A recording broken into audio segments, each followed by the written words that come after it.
షర్మిలకి transfer అయ్యే chance ఉందంటారు. అది చాలా కీలకం. ఎమ్మెల్యేలే ట్రాన్స్ఫర్ అయ్యున్నారు 2 ఏది ఇప్పుడు ఈ అసంతృప్త ఎమ్మెల్యేలు లేదా ఇప్పటికీ రాజీనామాలు చేసిన వాళ్ళు, కొంత బయటపడిన వాళ్ళు, వీళ్ళలో కొంతమంది షర్మిల వైపు, కాంగ్రెస్ వైపు వెళ్ళే అవకాశం ఉంది. They will be more comfortable. And వాళ్ళు జీవితం అంతా తెలుగుదేశానికి వ్యతిరేకంగానే వాళ్ళు పైకి వచ్చారు కాబట్టి, కాంగ్రెస్ అంటే ఏదో మాతృ సంస్థ, రాజశేఖర రెడ్డి పార్టీ, ఆయన కూతురు కూడా అక్కడ ఉంది అన్న పద్ధతిలో అక్కడికి వెళ్తారు అనేది ఒక బలమైన అదొక అవకాశమే కాదు. అయితే ఒకటే తేదీ ఎప్పుడు అనేది తెలీదు వాళ్ళకు. ఇది ఎప్పుడు జరిగి మాకు నిర్ణయం వస్తుందనేది తెలియదు, కానీ వాళ్ళ చూపు, వాళ్ళ నడక అటువైపు ఉంది. ఓకే. పార్థసారథి కూడా అంతే కదా, ఆయన కూడా గతసారి బాధపడ్డాడు. నిన్న ఆయన డైరెక్ట్గా చెప్తున్నాడు, జగన్ గారికి ఎందుకో నేను సంతృప్తి కలిగించలేకపోయాను, కానీ నేను ప్రజలు మీరు నన్ను ఆదరించారు చాలు అని వాళ్ళకి థ్యాంక్స్ చెప్తున్నాడు. ఇంకా రేపు అన్నీ తెలుస్తాయని బాలినేని చెప్తున్నాడు. ఇట్లా అన్నీ మీరు ఒక్కొక్కటి చూసుకుంటూ పోతే, ఆ వెళ్ళిపోయిన వంశీకృష్ణ గురించి ధర్మశ్రీ లాంటి వాళ్ళు మాట్లాడుతున్నారు.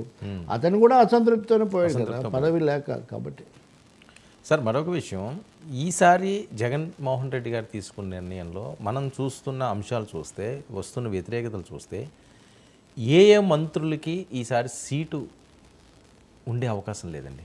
రోజా గారైనా, అంబటి గారైనా, లేదా పేరు నాని గారైనా, కొడాలి నాని గారైనా, ఇలాంటి వాళ్ళ మీద కూడా ఎఫెక్ట్ పడుతుందని ఎక్కువ ప్రచారం ఉన్నది. మీరు అబ్జర్వ్ చేసిన ఈ 4.5 ఏళ్లలో వ్యతిరేకత అంశంగా ఉండి, వేరే అంశాలు ఉన్నాయండి, ఎవరికి ఇబ్బందికర పరిస్థితులు ఈసారి ఉండే ఛాన్స్? ఒక విషయం అండి, ఇప్పుడు మంత్రులను 2.5 ఏళ్ళకి మారుస్తానన్నాడు. ఇప్పుడు ఆ మంత్రులందరూ ఇంకేం మంత్రులుగా మీరు వాళ్ళని ఊహించగలరు. మాజీ మంత్రులు వీళ్ళలో కనీసం ఒక 10 మంది దాకా ఆయన లిస్టులో ఉన్నారు. 10 మంది దాకా ఉన్నారు. ఎవరుండే అవకాశం సార్? బయటపడిన వాళ్ళే ఉన్నారు కదా ఇప్పటికే. అందుకని లేదు, సాయంత్రానికే జాబితా వచ్చేస్తుంది అనేది పూర్తి నమ్మకం ఉంది. లేకపోతే రేపు పొద్దునకైనా ఒక జాబితా ప్రకటించేసి న్యూ ఇయర్ నాటికి ఫ్రెష్గా కొత్త దీంతో ఎవరుండే అవకాశం ఉన్నా సార్ మీ అబ్జర్వేషన్? ఇప్పటికి ఆల్రెడీ 4-5 పేర్లు వినిపిస్తున్నాయి. ఇంకా అంతకు మించి ఇంకా కూడా ఉండొచ్చు.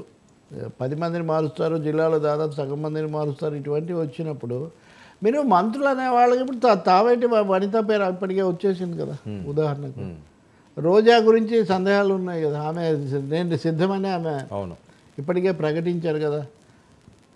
బొత్స గురించి కొన్ని మాటలు వినిపిస్తున్నాయి. అమర్నాథ్ను కూడా కాన్స్టిట్యున్సీ అంటే మార్పులు ఇట్లా రకరకాలుగా డ్రాప్ చేయడంలో. అలాగే పెద్దిరెడ్డి రామచంద్రారెడ్డి ఆయన ఇలాకాలో కూడా కొన్ని మార్పులు వచ్చే అవకాశం ఉంది. అక్కడ ఒక ఉప ముఖ్యమంత్రి కూడా ఉన్నాడు, ఇంకా మంత్రి కూడా ఉన్నాడు. దీనికి సంబంధించి చిత్తూరు జిల్లాలో కూడా, అంటే పాత చిత్తూరు జిల్లాలో కూడా కొన్ని మార్పులు ఉండే అవకాశం ఉంది. చెల్లబోయిన వేణుగోపాల కృష్ణ ఇప్పటికే ఆయన కూడా జాబితాలో ఆయన ప్రకటించేసాడు కూడా నేను మారుతున్నానని. బొత్స ఇప్పుడు ఇలా మీరు కలుపుకుంటే 6-7 పేర్లు ఇప్పటికే అయిపోయినాయి కదా. ఇంకొన్ని చర్చలు ఇప్పుడు ఇంకా on, discussions are on. Okay sir, పెద్ద ఫ్యాక్టర్ కాదు. అక్కడ మంత్రులకు ఉన్న ఇచ్చిన ప్రాధాన్యత కూడా పరిమితమే. అవును.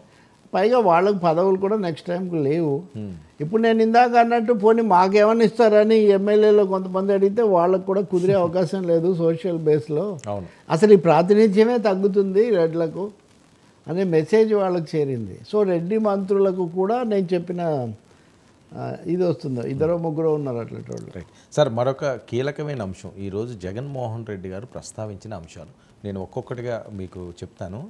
దీని అవసరం ఏముంది ఈ టైంలో ఈ రకంగా మాట్లాడమన్నది. బాబు ముఖ్యమంత్రి అయితే 100 కోట్లు